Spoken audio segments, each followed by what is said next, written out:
You know that feeling, right? That frantic search for that one little device that holds all the power, the remote control. But have you ever stopped to wonder where it actually came from? Because I guarantee you, the answer is probably not what you're thinking. Its story starts way, way before the first TV ever even existed. And yeah, that quote absolutely nails it. We see the remote as this symbol of our modern digital world, but honestly, that's just plain wrong. The little clicker in your hand is the final product of over 100 years of genius ideas, a lot of failed experiments, and some seriously brilliant breakthroughs. So to really get this, we're going to take a trip back in time. Our story kicks off all the way back in 1898. Then we'll jump to the 1950s for the first kind of clunky TV remotes, see how things hit a major tipping point in the 80s, and finally land in the 2000s where all that success actually created a whole new headache. Okay, so our first stop is probably the most shocking part of this whole story. We're going to a time before TV was even a thing, a time when controlling something from far away sounded like something straight out of science fiction. Check this out. This image captures the very first time anyone saw remote control in action. It's 1898, and the inventor, Nikola Tesla, is standing in front of a huge crowd at Madison Square Garden. And with just this little box, he's steering a tiny boat around a tank of water. People's minds were blown. They thought it was some kind of magic, but what they were really seeing was the birth of wireless control. And it wasn't just Tesla. The idea started to catch on. Just 5 years later, another inventor showed off a robot that could follow commands sent by radio waves. By 1932, we had remote-controlled model airplanes zipping through the sky. And by the late 30s, if you bought a really fancy radio, it might come with a remote so you could change the station without getting out of your favorite armchair. So the concept was really starting to prove itself. So, how did this tech find its way into our living rooms? Well, it was only a matter of time before someone aimed it at the biggest invention of the day, the television. And let's just say its first steps were a little awkward.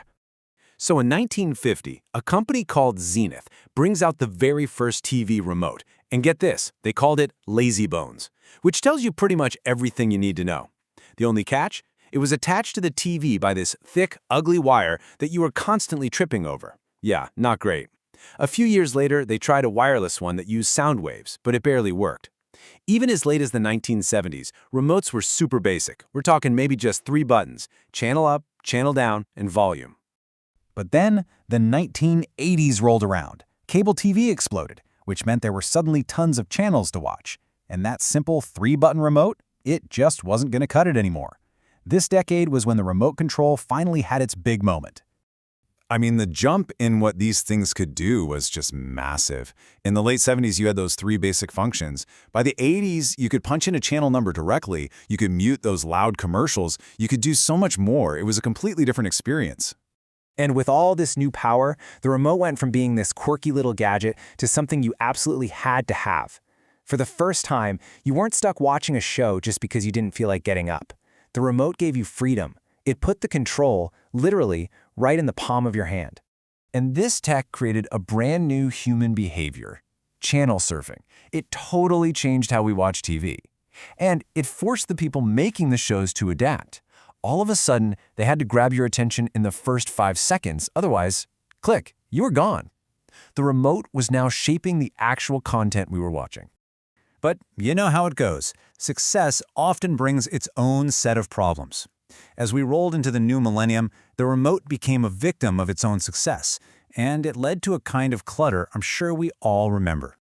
Just think about it. You had one remote for the TV, another for the cable box, one for the VCR, another for the DVD player, maybe even one for the stereo. Your coffee table just disappeared under a pile of plastic controllers. It was a daily struggle just to figure out which one turned the volume up. So the industry's solution? The universal remote. The dream of, one remote to rule them all. It was an attempt to finally bring some order to the chaos and put all that power back into one single device. And that whole journey, from a single little boat in a tank of water to a universal command center, brings us right to today. And it leaves us with one last pretty interesting question to think about. When Nikola Tesla first showed off his invention, it must have seemed like this amazing, wonderful dream. But now, as we move into a world where our phones and even our voices can control our lights, our door locks, our entire lives, you kind of have to wonder, at what point does all this convenience, all this control, become just a little bit scary? Something to think about next time you're tearing the couch apart looking for the remote.